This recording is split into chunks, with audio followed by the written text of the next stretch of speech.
Les mots passent par l'oreille et descendent directement dans le ventre. Le monde rétrécit à cette phrase. Depuis combien de temps? 3 mois. Je ne savais pas quoi dire, alors j'ai dit ce que je pouvais. Des phrases qui tiennent debout. Et au bout de quelques secondes, elle a ajouté « Je voudrais venir te voir.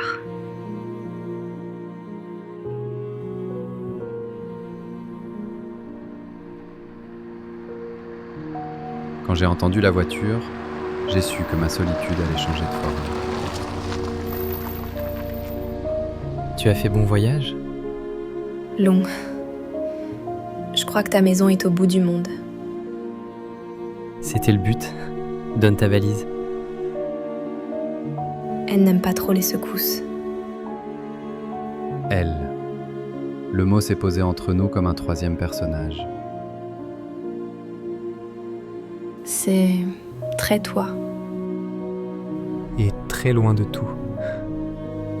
C'était l'idée. Tu penses rester longtemps? Joël, j'ai quitté Marc. Les mots m'ont frappé comme une vague plus froide que les autres. Il le sait? Pas exactement. Je suis partie pendant qu'il était en séminaire.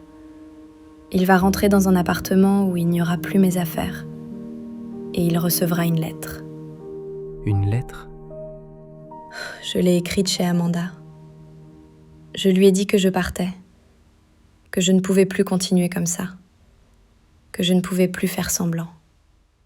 Tu lui as parlé de... Oui, il sait que je suis enceinte.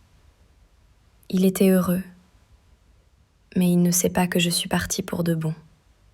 Pas encore. Et tu viens... ici? Chez moi, si tu veux bien de moi, de nous. Elle ne me demandait pas de choisir un camp. Elle me demandait un toit.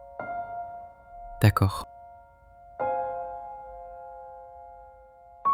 La culpabilité ne disparaît pas.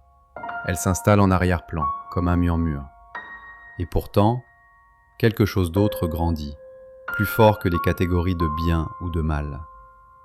Elle lisait mes romans alimentaires à haute voix. Tu as remarqué que ton héros se passe toujours la main dans les cheveux quand il est perdu? C'est dans ces détails-là que ça a basculé. Pas une déclaration, pas une scène spectaculaire, une addition de petits instants.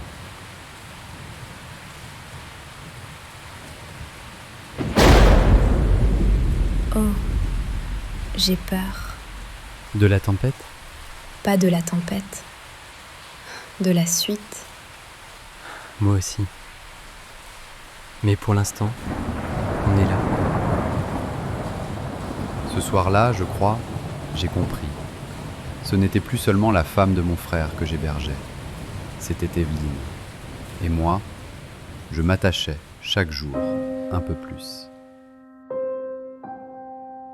Le temps a pris une autre texture pendant le 9e mois.